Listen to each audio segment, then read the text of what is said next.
blood, power, and a billion-dollar empire. He was the city's most ruthless mafia boss, about to marry the perfect high society socialite. But when his vicious fiancée publicly slapped a clumsy, overweight maid, a hidden scar was revealed.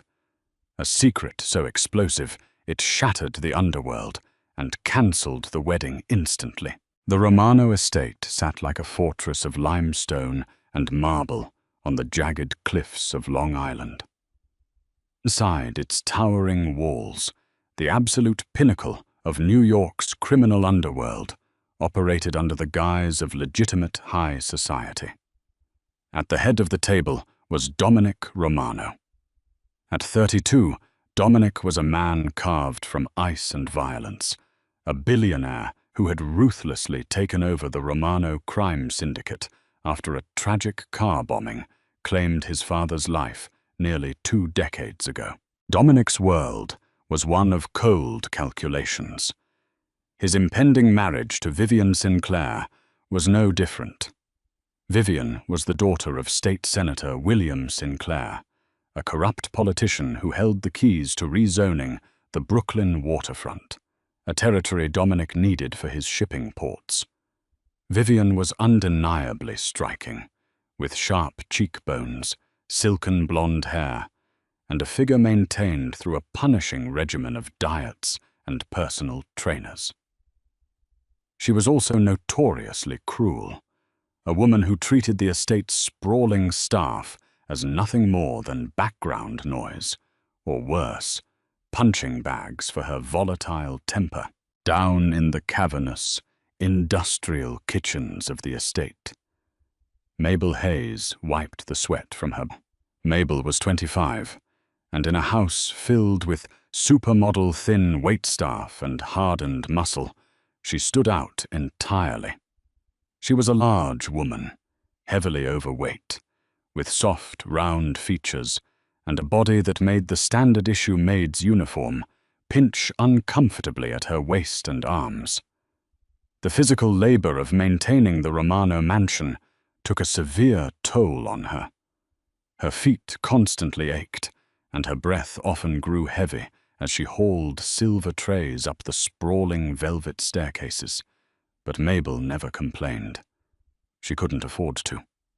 Buried under a mountain of medical debt and the cost of keeping her ailing grandmother in a respectable care facility, the hazard pay that came with working for the Mafia was a lifeline she clung to desperately. Mabel did her best to remain invisible.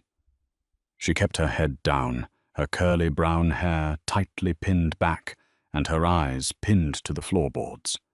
But her size made her an easy, visible target for Vivian's venom. "Watch where you're going, you clumsy cow," Vivian snapped one afternoon, stepping out of the master suite just as Mabel was carrying a stack of freshly laundered linens down the hall. Mabel froze, pressing her back against the silk wall-papered corridor to give the socialite as much room as possible. "I'm sorry, Miss Sinclair," she murmured, her voice soft and trembling. Vivian stopped, looking Mabel up and down with an expression of sheer disgust. "I don't even know why Dominic employs someone like you. You're an eyesore, a blimp floating through my future home. Make sure you aren't waddling around the front rooms during the rehearsal dinner tomorrow. I don't want the guests losing their appetites." Mabel swallowed the lump in her throat and nodded. "Yes, ma'am." As Vivian clicked away on her designer heels, Mabel released a shaky breath. She adjusted the heavy collar of her uniform. The stiff fabric chafed painfully against the left side of her collarbone, right where a massive, jagged scar lay hidden beneath the cotton. It was a brutal burn mark, shaped like a shattered star, covering her shoulder and creeping up the side of her neck. It was a phantom from a past she barely understood, a memory of fire, screaming metal, and a boy with terrified, dark eyes. She had been only a child, living in a foster home in Little Italy, when she had run toward a burning car while everyone else ran away. She remembered pulling someone out. She remembered the blinding pain of superheated metal scorching her flesh. After that, there was only the hospital, the endless skin grafts, and a lifelong struggle with her weight, brought on by a severe thyroid issue that developed from the trauma and heavy medications during her teenage years. She didn't know who she had saved that day. She only knew the scar was a constant, aching reminder of the cost of her bravery. Upstairs, in his mahogany-paneled study, Dominic Romano poured himself 2 fingers of scotch. His underboss, a towering man named Matteo, handed him a dossier. "The waterfront zoning is secured, boss. Senator Sinclair pushed it through the committee this morning. The marriage seals the deal," Matteo grunted. Dominic took a slow sip, his dark eyes devoid of joy. "Good. The Sinclairs get their cut. We get the docs. Make sure security is tight for the rehearsal dinner tomorrow night. Don Enzo Bianchi is coming, and I don't want any friction." "And Vivian?" Matteo asked carefully. He had seen how the woman treated the staff, though it wasn't his place to speak on it. "Vivian is a business transaction," Dominic said coldly. "She plays her part. I play mine. She will be the untouchable queen of the Romano family, and her father will keep the feds off our backs." Dominic turned to look out the window. Despite his wealth, his empire, and his impending marriage, a hollow void echoed in his chest. For 19 years, he had utilized every resource in the criminal underworld to find the girl who had pulled him from his father's exploding Cadillac. He had spent millions paying off private investigators, hacking hospital records, and interrogating old neighborhood residents.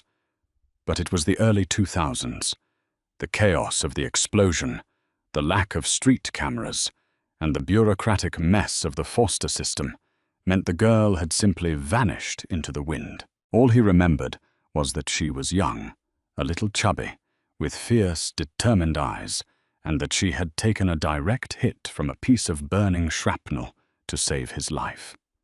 He owed her his epine. He owed her his very breath.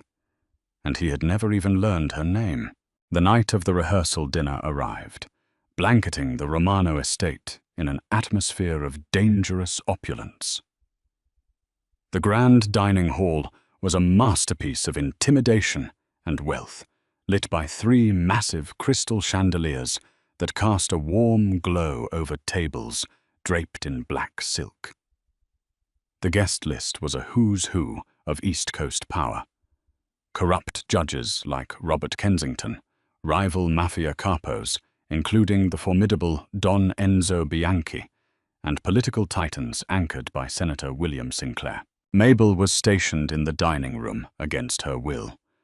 The catering manager, frantic over being short-staffed due to a sudden flu outbreak among the crew, had ordered Mabel out of the kitchens. "Just pour the wine, clear the plates, and don't draw attention to yourself," the manager hissed, thrusting a silver tray into Mabel's hands. Mabel was terrified. Her heart hammered against her ribs, and she was acutely aware of how tight her uniform felt across her broad stomach and heavy thighs. Every step she took in the restrictive black dress was an effort, her thick thighs chafing under the fabric, sweat already pooling at the nape of her neck. At the head table, Vivian was holding court. She wore a breathtaking, custom-made white silk gown that clung to her emaciated frame, practically glowing under the chandeliers. She laughed loudly at a joke made by Judge Kensington, flashing her 6-carat diamond engagement ring for the room to see.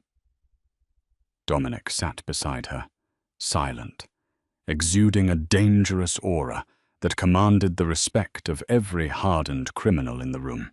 "More wine," Vivian demanded abruptly, holding out her empty crystal goblet without looking up from her conversation. Mabel swallowed hard.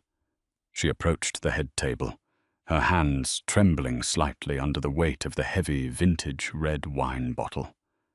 She focused intensely on her footing. "Don't mess up. Do not mess up," she chanted in her head. She stepped behind Vivian, reached over, and began to pour. Just as the crimson liquid flowed into the glass, one of the intoxicated guests, a nephew of Don Bianchi, stumbled backward from his chair, his elbow flying out. The sharp jab caught Mabel directly in her heavy hip. Mabel gasped, her balance entirely thrown off. Her large frame pitched forward, and the heavy wine bottle slipped from her sweaty grip. Time seemed to slow down. The bottle tipped, a torrential splash of dark red vintage wine arcing through the air. It landed squarely on Vivian's shoulder, splashing violently down the front of her pristine white silk gown. It looked like a bloodbath. A collective gasp sucked the air out of the massive dining hall. The music stopped. The clinking of silver abruptly ceased. Total suffocating silence descended upon the room. Vivian stared down at her ruined couture dress, her eyes wide with shock before twisting into sheer, unadulterated fury. She shot up from her chair screeching violently against the marble floor. "I am so sorry," Maid cried out, dropping to her knees. Her chest heaved, her face burning with humiliation as she desperately reached for a cloth napkin to dab at the hem of the dress. "Please, Miss Sinclair, I was bumped, I swear. I am so sorry." "Don't touch me with your filthy, fat hands," Vivian shrieked, her voice echoing like a gunshot. Before anyone could blink, Vivian swung her arm back and delivered a vicious, open-handed slap across Mabel's cheek. The crack echoed loudly across the dining hall. The sheer force of the blow, combined with Mabel's awkward position on her knees, sent the heavy-set maid toppling backward onto the hard marble floor. Mabel cried out in pain, cradling her stinging cheek. But Vivian wasn't finished. Blinded by narcissistic rage and the humiliation of being ruined in front of the city's elite, Vivian lunged forward. She grabbed the collar of Mabel's cheap uniform, attempting to yank the heavier woman up for a second strike. "You stupid, worthless blimp! Do you know how much this dress costs? It's worth more than your miserable, pathetic life," Vivian screamed, pulling violently at the fabric. With a loud, sickening rip, the cheap cotton of Mabel's uniform gave way. The collar and the left shoulder of the dress tore completely open, exposing Mabel's bare shoulder and collarbone to the chilling air of the dining hall. Vivian raised her hand to strike again. "Enough!" a voice roared. The word didn't just echo. It vibrated with a lethal authority that made the blood of every man in the room run cold. Dominic Romano stood up. His chair crashed to the floor behind him. He moved with the terrifying speed of an apex predator. In 1 second, he was at the head of the table. In the next, his massive, tattooed hand had clamped around Vivian's raised wrist like a steel vice. "Dominic, let me go!" Vivian screeched, though a flicker of genuine fear now danced in her eyes. "Look at what this fat cow did to me!" Dominic didn't look at Vivian. He roughly shoved her arm away, stepping between his fiancée and the terrified maid on the floor. He looked down at Mabel, intending to order her out of his sight, but his gaze caught on her exposed left shoulder. Dominic froze. The air in his lungs vanished. There, etched deeply into the soft, pale skin of Mabel's shoulder and creeping up her neck, was a massive, jagged burn scar. It was raised and puckered, radiating outward in a brutal, unmistakable starburst pattern. The dining hall, the gangsters, the corrupt politicians, and the screaming fiancée faded into white noise. Dominic's mind violently snapped back 19 years. He smelled the suffocating odor of burning gasoline and melting plastic. He felt the crushing weight of the collapsed roof, pinning him to the back seat. He heard his own terrified childhood screams. And then he saw her, a young, chubby girl with curly brown hair, coughing through the black smoke, refusing to run when the flames licked the gas tank. She had reached in, the superheated, jagged edge of the door frame slicing and burning into her left shoulder. She had pulled him out with a strength born of pure adrenaline, shielding him with her own body as the shock wave of the explosion hit them. I had searched for the star girl his entire adult life. He had built his empire, intending to lay it at her feet. And here she was, working in his kitchen, hidden beneath a terrible uniform, bullied and beaten by the woman he was about to marry. Dominic slowly dropped to one knee, ignoring the collective shock of the mob bosses, watching the ruthless Don Romano kneel before a maid.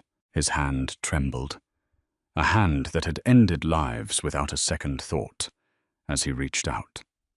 He didn't touch her, but his fingers hovered inches from the scar. "What is your name?" Dominic whispered. His voice was cracked, raw, utterly devoid of its usual terrifying calm. Mabel was shaking uncontrollably, tears streaming down her red, swollen cheek. Mabel, she stammered, terrified he was going to execute her right there. "Mabel Hayes. Please, Mr. Romano, I didn't mean to—" 19 years ago, Dominic interrupted, his dark eyes locking onto hers with an intensity that burned. "Little Italy. The intersection of Mulberry and Grand. A Cadillac exploded." Mabel's breath hitched. Her wide eyes darted across Dominic's face, taking in his sharp jaw and deep, dark eyes. The memory of the terrified boy trapped in the back seat, overlaid with the face of the fearsome Mafia boss kneeling before her. "You," Mabel whispered, the realization hitting her like a physical blow. "You were the boy in the car." A single tear slipped down Dominic's cheek, a sight no man in the room had ever witnessed, nor would ever dare speak of. "You saved my life," he murmured. "I have looked for you every day since." "Dominic, what on earth are you doing?" Vivian snapped, her shrill voice shattering the profound moment. She crossed her arms, her ruined dress dripping wine onto the floor. "Get up! She ruined my dress. Have Matteo drag her out back and deal with her." The temperature in the room plummeted to absolute zero. Dominic stood up slowly. He turned to face Vivian.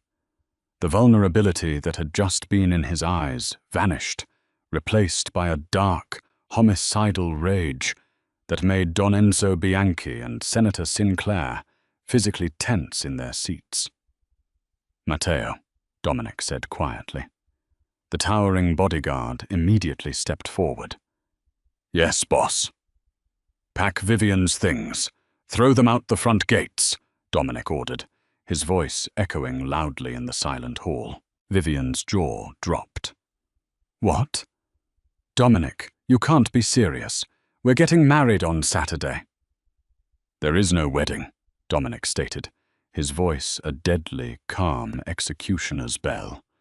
He looked directly at Senator Sinclair, who was now standing up in panic. "The merger is dead. The alliance is over. Take your daughter and get out of my house before I show you both exactly why they call me the Devil of Chicago." "You can't do this!" Vivian screamed, tears of rage and humiliation streaming down her face as Matteo grabbed her by the arm. You're ruining everything over a fat, clumsy maid." Dominic didn't even look back at her as she was dragged from the room, kicking and screaming. He turned his back on the most powerful men in the state. He stripped off his $5,000 custom suit jacket and gently draped it over Mabel's trembling shoulders, covering her scar and her torn uniform. "Come with me," Dominic said softly, offering his hand to the woman who held his life, and now his empire, in her hands. The mahogany doors of the master wing shut with a heavy thud, sealing away the chaos of the dining hall. Dominic led Mabel into a sprawling suite overlooking the churning waters of the Atlantic. He gently guided her to a velvet sofa, his expensive suit jacket still draped over her trembling shoulders. Mabel sat down heavily, the soft cushions yielding to her large frame. She stared at the marble floor, her mind spinning. The most feared man in New York, the ghost from her childhood, was pouring her a glass of water. Dominic handed her the glass, his massive, tattooed knuckles brushing lightly against her scarred skin. He sat in the armchair opposite her, resting his elbows on his knees, his eyes studying her face. "I never thought I would find you," Dominic said, his voice a low rumble. "My men tore this city apart. They checked every hospital, every burn unit. But the system failed us both." Mabel gripped the glass, her knuckles white. "I was a ward of the state. After the fire, they moved me to a specialized facility upstate. By the time I recovered, I was placed in a different foster home under a new case file. The trauma changed everything. My body changed. The thyroid condition from the heavy medications made me gain all this weight. I hid myself away." Dominic's expression softened, a stark contrast to the ruthless mafia boss the world knew. "You hid yourself to survive, but you are exactly the same girl who pulled me from the flames. You are a hero, Mabel. You are my hero." Before Mabel could process the weight of his words, a sharp knock shattered the quiet intimacy. Matteo entered, his face grim, a heavy pistol strapped to his chest. "Boss, we have a major problem," Matteo reported. "Senator William Sinclair did not just walk away. He is furious. He just made a call to Don Enzo Bianchi. Sinclair is offering the waterfront zoning rights to the Bianchi family in exchange for your head. And Vivian put $1 million bounty on the maid. She wants Mabel dead by morning." Dominic stood up, the warmth in his eyes instantly freezing over. The man who had just looked at Mabel with reverence was gone, replaced by the apex predator of the criminal underworld.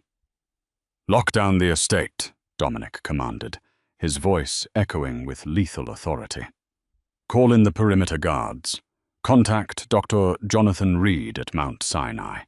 Tell him I need a private trauma team on standby, just in case. No one gets near Mabel. If anyone even looks at her, take their eyes." Matteo nodded sharply and vanished. Mabel's heart hammered against her ribs, her heavy chest heaving in panic. "Dominic, I should go. I am putting you in danger. I am just a maid, and they are powerful people. Vivian will never stop until she destroys me." Dominic walked over and knelt before her again, taking her shaking hands in his.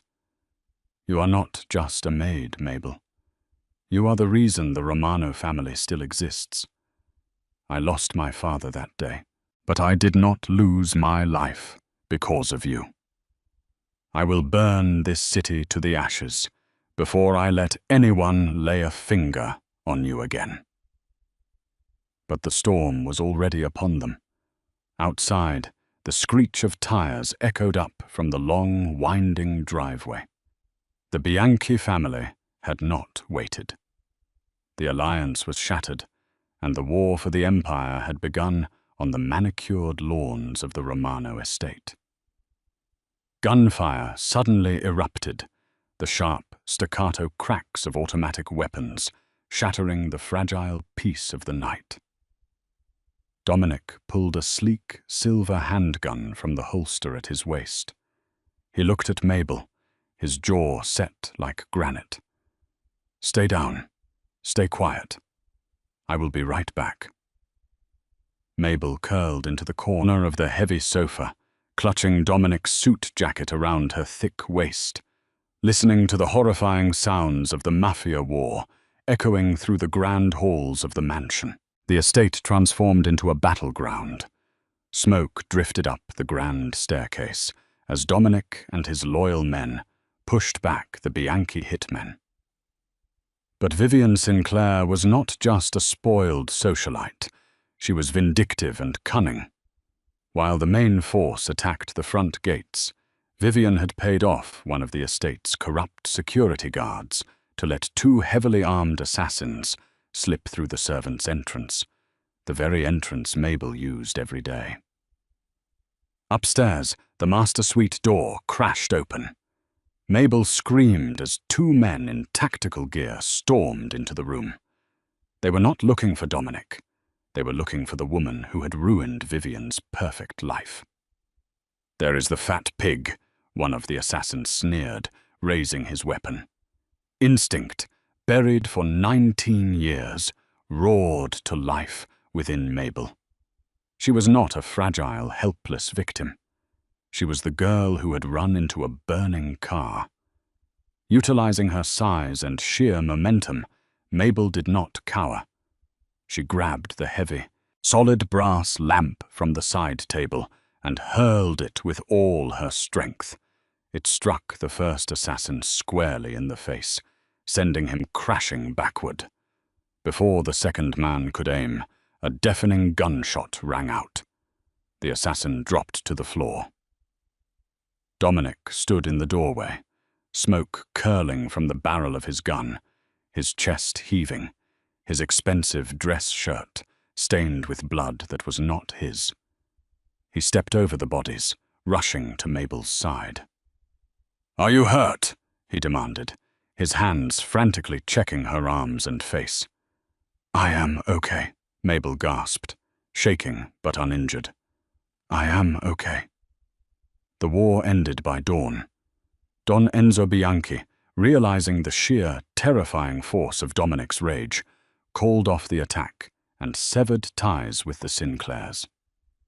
Senator Sinclair was arrested by federal agents within the hour, tipped off by an anonymous dossier Dominic had kept as insurance.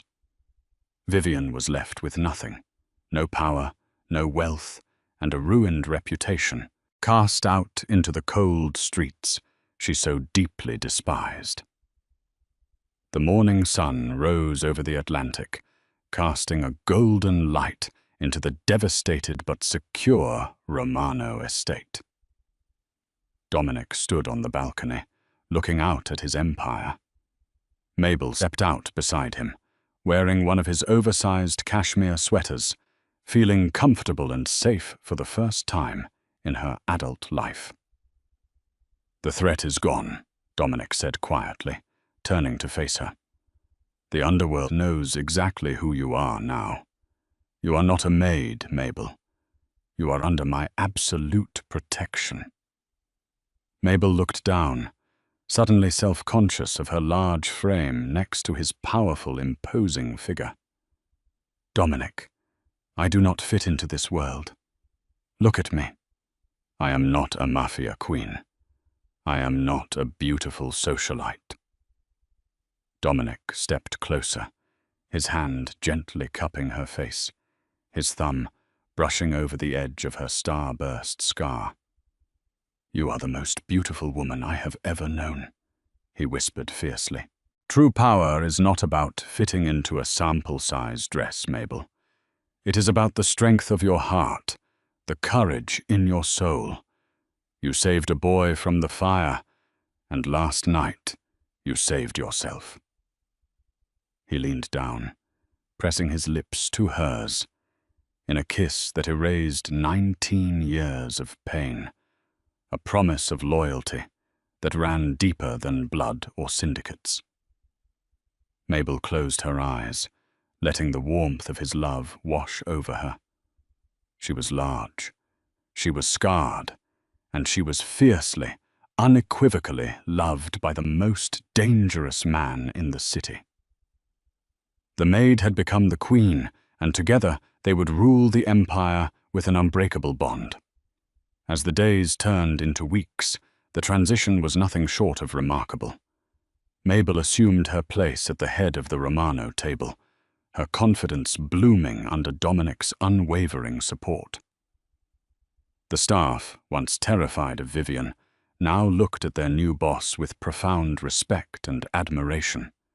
She enacted sweeping changes across the estate, ensuring fair treatment and providing stellar medical benefits for all workers.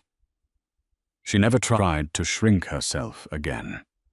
Instead, she wore custom-tailored gowns that accentuated her curves, proudly displaying the star-burst scar on her shoulder as a badge of ultimate honor. Dominic Romano, the ruthless boss, finally found his true peace, deeply protected forever by his beautiful savior, reigning together over the mighty city forever. Did you love the thrilling conclusion to Mabel and Dominic's story? True love sees beyond the surface and recognizes the hero within. If this Mafia romance captured your heart, please hit that like button and share it with your friends. Do not forget to subscribe to our channel for more dramatic and breathtaking stories, just like this one. Drop a comment below to tell us your favorite twist. See you in the next incredible video update very soon today, friends.